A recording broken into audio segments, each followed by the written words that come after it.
gonna make a video here on this Pulsar generator inverter PG 2300 IS.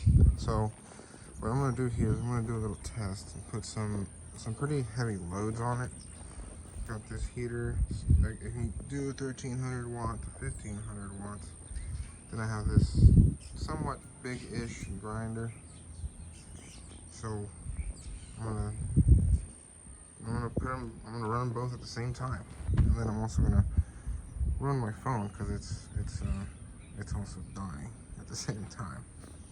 Let's start it up first. I already started it, so I'm just gonna put it to run. Pull the cord.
Alright, so I just wanted to make this video to kind of show that just because it's a small generator doesn't mean that it can't power somewhat heavy stuff. This big motor, it can do it.